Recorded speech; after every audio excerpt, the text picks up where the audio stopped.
प्रश्न, कौन सा तत्व गर्म करने पर उदात्त हो जाता है? तो यह है आई या अर्थात आयोडीन। अगला प्रश्न है, परमाणु रिएक्टरों में शीतलक कौन सा है? उत्तर D2। अगला प्रश्न है, सबसे जहरीला तत्व कौन सा है? तो यह है Pu। अगला प्रश्न है, EMF का प्रयोग किसके लिए किया जाता है? EMF का अर्थ है विद्युत प्रभावन बल। अगला प्रश्न, EPM का प्रयोग किसके लिए किया जाता है? तो EPM का अर्थ है इलेक्ट्रॉन जांच सूक्ष्म विश्लेषण। SR के महत्वपूर्ण अयस्क स्ट्रेटोटियोनाइट SrCO3 लिखते हैं इसको, और सिलेस्टाइट को लिखते हैं SrSO4। Ba के महत्वपूर्ण अयस्क बेराइट्स को लिखते हैं BaSO4 और वेराइट को लिखते हैं BaCO3। प्रश्न, सबसे कम इलेक्ट्रॉन बंधुता कौन सी है? तो यह है नोबेल गैस, शून्य इलेक्ट्रॉन बंधुता। अगला प्रश्न है, उच्चतम इलेक्ट्रॉन संबंध कौन सा है? तो यह है Cl। अगला प्रश्न है, धातु में धात्विक चमक होती है? तो ये आयोडीन और ग्रेफाइट में होती है। अगला प्रश्न है, DOPA किसके लिए प्रयोग किया जाता है? तो DOPA का अर्थ है डाई हाइड्रोक्सी फेनिलिएनिन। अगला प्रश्न है, ADTA किसके लिए प्रयोग किया जाता है? तो ADTA का अर्थ है एथिलीन डायनामाइन टेट्रा एसिटिक एसिड। अगला प्रश्न है, बी के महत्वपूर्ण अयस्क हैं क्राइसोबेरेल को लिखते हैं BeOAl2O3। Ca के महत्वपूर्ण अयस्क हैं तो एनहाइड्राइट को लिखते हैं CaSO4 और डोलोमाइट को लिखते हैं CaCO3.MgCO3।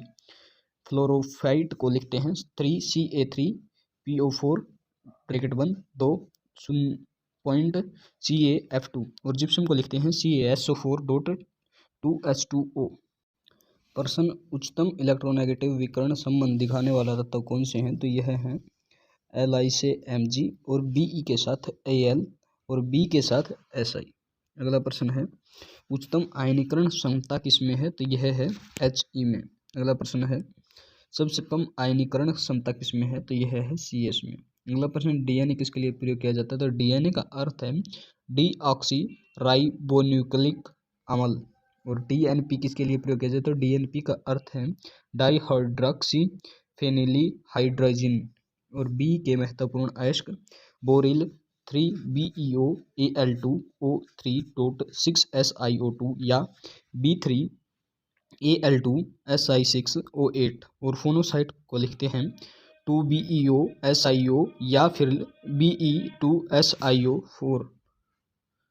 प्रश्न, सबसे अधिक प्रतिक्रियाशील तरल तत्व कौन सा है? तो यह है Cs।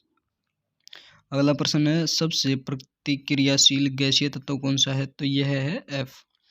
अगला प्रश्न, उभयधर्मी गैर धातु कौन सी है? तो यह है Si। अगला प्रश्न, CCP का प्रयोग किसके लिए किया जाता है? तो CCP का अर्थ है क्यूबिक क्लोज पैकिंग। अगला प्रश्न, DDT का प्रयोग किस लिए किया जाता है? तो DDT का अर्थ है डाइक्लोरो डाइफेनिल ट्राइक्लोरोएथिलीन। Mg के महत्वपूर्ण अयस्क हैं तो मैग्नेसाइट को लिखते हैं MgCO3, कार्नियोलाइट को लिखते हैं MgCl2 KCl.6H2O और किसेराइट को लिखते हैं MgSO4.H2O और सोएनाइट को लिखते हैं MgSO4 K2SO4.6H2O।